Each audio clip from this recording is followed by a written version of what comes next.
علیکم ورحمۃ اللہ وبرکاتہ اعوذ باللہ من الشیطان الرجیم بسم اللہ الرحمن الرحیم رب اشرح لی صدری ویسر لی امری واحلل عقدۃ من لسانی یفقہوا قولی۔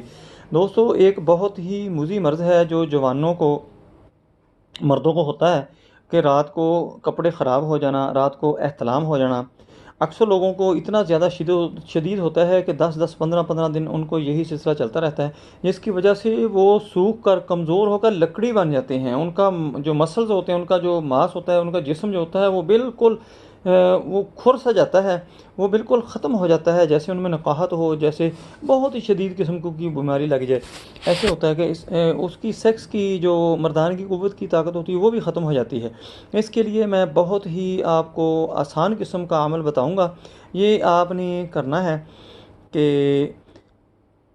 رات کو سوتے وقت آپ نے باوضو ہو کر سونا ہے، عشاء کی نماز 5 جگانہ پڑھیں، عشاء کی نماز پڑھ کر آپ نے وضو کرنا ہے، وضو کر کے آپ نے لیٹنا ہے، اور لیٹنا آپ نے ایسے ہے کہ سنت طریقہ کے مطابق، جیسے دائیں کان کے نیچے ہاتھ رکھنا ہے، بائیں گھٹنے کے اوپر بایاں ہاتھ رکھنا ہے، تھوڑا سا اپنے جسم کو اکٹھا کر لینا ہے۔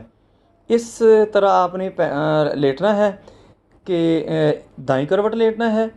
پھر یہ کرنا ہے کہ جب آپ نے بستر کے اوپر جانا ہے، بستر کو پہلے آپ نے، یہ سنت بھی ہے کہ 3 دفعہ آپ نے بسم اللہ پڑھ کر بستر کو صاف کر لینا ہے۔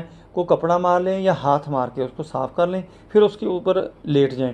جب آپ نے لیٹ جانا ہے تو سیدھا لیٹ کر آپ نے اپنی چھاتی کے اوپر یا عمر، یا عمر آپ نے ایسے انگلی کے ساتھ لکھنا ہے، اور لکھنا ایسے ہے کہ آپ نے جو لکھنا ہے وہ سامنے والا بندہ بالکل اور اس کو آسانی سے اور سیدھی طرف سے پڑھ سکے۔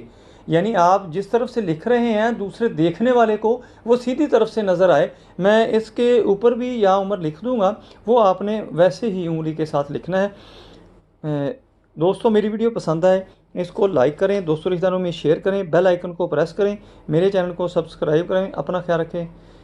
اور اس کے ساتھ آپ نے یہ بھی کرنا ہے کہ سورۃ الطارق 30ویں پارے میں ہے، چھوٹی سی صورت ہے، وہ آپ نے 1 دفعہ تلاوت کر لیا کرنی ہے۔ یہ آپ نے مسلسل کرتے رہیں، رات کو سوتے وقت جو وظائف ہیں ان میں یہ شامل کر لیں، آپ بالکل ٹھیک رہیں گے۔ اللہ حافظ، السلام علیکم۔